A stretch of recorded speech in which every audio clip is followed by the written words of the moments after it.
No, thank you.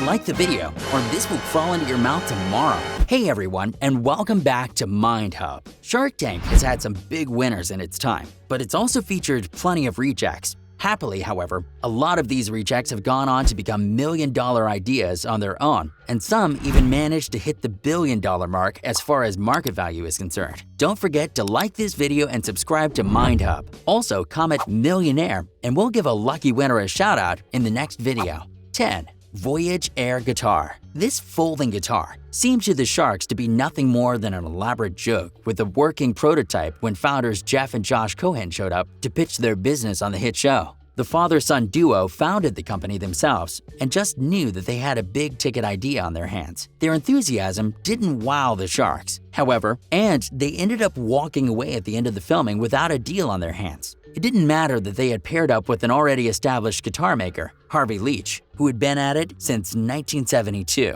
They appeared on the show numerous times and were rejected pretty much every single time until they finally got a bite, albeit without the show's help for the most part. Heavyweight Shark Kevin O'Leary didn't really back them or make an all-out deal with them, especially because he had already tried during one of Voyage's Air Guitar's earlier pitches, with his deal being turned down. We believe the exact words he used at the point was, "You're dead to me." Those are harsh words, to be sure. His original offer was $500,000 in exchange for 51% of the company, but he ended up settling and helping them get a licensing deal with Fender. He wasn't, however, made a partner even with that kind of leg up. It seems the Cohens drive a hard bargain, but it's clear that they're savvy businessmen. With their company now being worth upwards of $30 million, it seems that they even went out of their way to ensure that the guitars stay in tune even after they've been folded up, which is pretty impressive. Each guitar is perfectly designed to help musicians take their music on the road without worrying about carrying around a bulky, unwieldy, standard guitar, and they've been selling really well since the company was pitched on Shark Tank all those years ago. Number 9. Xero Shoes. Being able to boast over $850,000 in revenue, even before they appeared on Shark Tank, Xero Shoes founders Steven Sashen and Lena Phoenix are definitely worth paying attention to. They're also two of the most successful Shark Tank rejects and have really made a name for themselves since their original appearance on the show. All they were asking for when they pitched their company to the Sharks was an additional $800,000 in exchange for 8% of their business. They had already done all the hard work after all, and only needed a little extra help to really kick things into high gear. The Sharks weren't biting though, and the pair were booted off stage without anything to show for their time. The best offer they received was half of what they were asking for in return for a 50% stake in the company. They weren't ready to give up half their company for what ended up amounting to a loan, especially because they didn't really need the Sharks on board to succeed. They only wanted a little help speeding the process up. After they appeared on the show, they ended up securing a ton of funding from plenty of other sources, kicking their market value up to a whopping $28.5 million, which is quite impressive indeed. Number 8.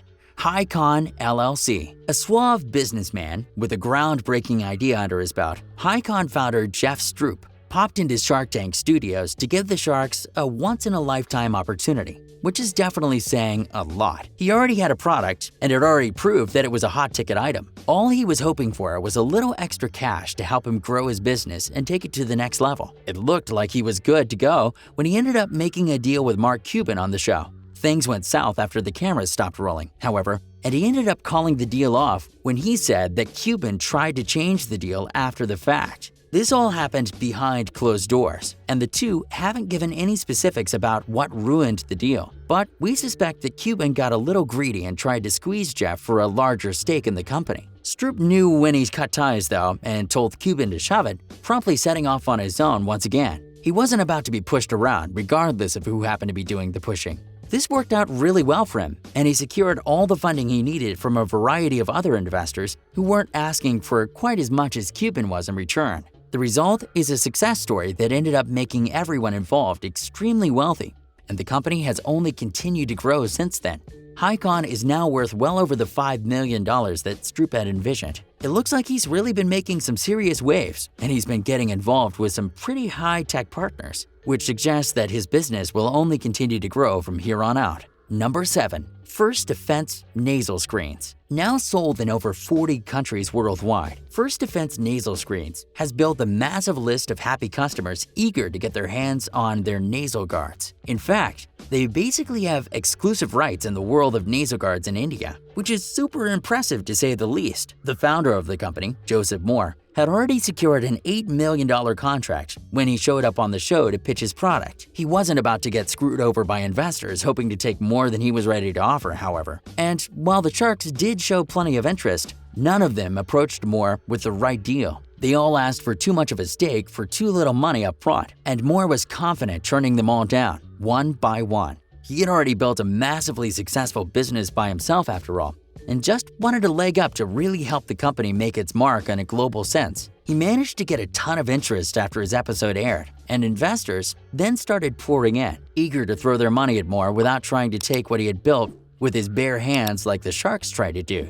Now he's sitting pretty and taking the world by storm, earning a small fortune for himself at the same time. Number 6. The Smart Baker. The Smart Baker is, at its heart, a product that aims to make cooking and baking a simple, easy process in its entirety. Many people find culinary pursuits to be far too challenging, and we have to agree that any way to simplify cooking or baking is a winner in our books. The company's founders weren't asking for much when they appeared on Shark Tank, and it looked like they had a deal with Barbara Corcoran on the table when filming wrapped up. But the deal fell apart after the fact. Despite not finalizing a working deal with Corcoran, the company's founders pressed on and found other investors who were up to help fund their company. Corcoran was asking for 40% of the company in exchange for $75,000, and the joke ended up being on her when it was revealed that a year after it was featured, the Smart Baker had earned over $600,000 in revenue. It now earns its investors over $1 million per year and basically runs itself at this point. It seems like turning down Corcoran's bottom-of-the-barrel offer was one of the best things that ever happened to the team at the Smart Baker, and it looks like they've continued to make sound business decisions ever since. Number 5. Copa Di Vino. We all know about boxed wine, but Copa Di Vino's founder, James Martin, was ready to take portable wine to greater heights and remove the stigma that his company's cardboard cousins had earned. Martin tried twice to get a deal on Shark Tank and was turned away after pretty much being laughed at both times. He didn't let these rejections get him down, though,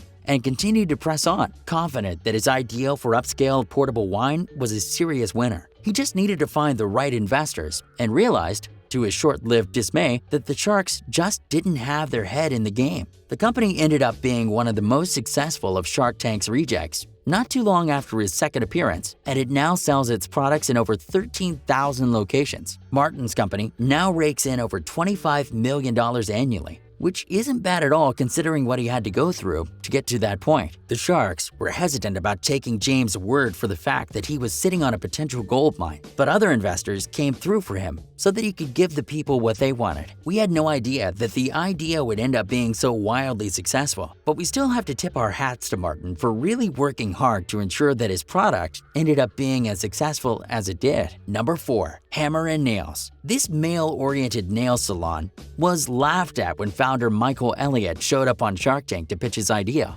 He was tired of feeling awkward in salons that were obviously geared towards exclusively women, and he knew he wasn't alone when he decided that he wanted a more male-friendly experience. Now he has over 183 franchise locations around the country, and guys have really taken to the idea in a big way. The salons aren't male exclusive, but definitely do have less of a feminine feel to them in order to really attract dudes who like looking good and being pampered a bit at the same time. Elliott was asking for $200,000 to help finance the operation of his business when he appeared on the show, but none of the sharks were even willing to consider giving him any money. They were all sure that his idea was ill-informed and wouldn't be able to gain any sort of traction. Elliott proved them all wrong, and now he's sitting on what's probably the most successful chain of men-centric salons in the entire world. That's quite a feat, and it seems like business is only getting better and better. Number 3. Coffee meets Bagel. This app is geared towards putting the power of dating in the hands of women and helping them to avoid a bunch of creepy dudes hollering at them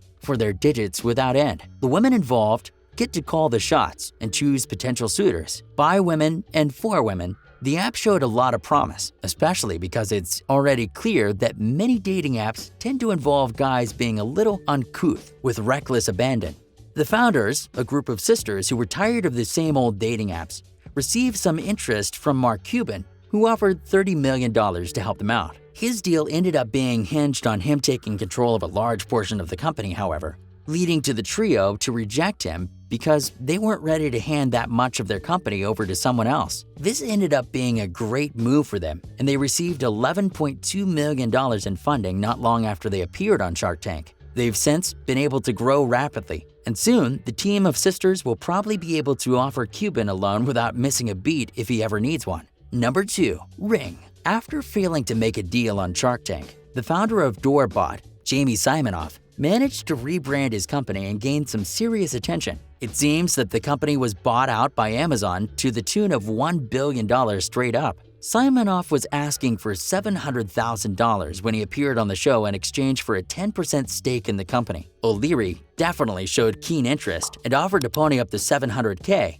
but he wanted to be made a partner instead of just an investor with a minimal stake. Siminoff wasn't about to take that deal and turned him down without thinking twice about it. He knew that he could do things on his own without much difficulty and went on to prove that fact in a big way. Now he's a billionaire and has plenty of time to work on other game-changing inventions or just kick back and relax for the rest of his life, happily spending a cool $1 billion as he sees fit. Number 1. CoatChex. Another heavy hitter in the world of Shark Tank rejects is CoatChex. It was all about offering an easy, app-based solution to the hassles of checking your coat and has since grown into so much more. Mark Cuban wanted in when the company was pitched to the Sharks, but he was hoping for a 33% stake in the company in exchange for $200,000. This deal was turned down, and that was a solid move to make. CoatChex offers ticketless, photo-based coat checking software to some big-name partners these days, including the Barclays Center and Madison Square Garden, to name a couple of big names. It also landed a contract to be the exclusive coat checking platform at the Super Bowl, not even 6 months after it was featured on Shark Tank,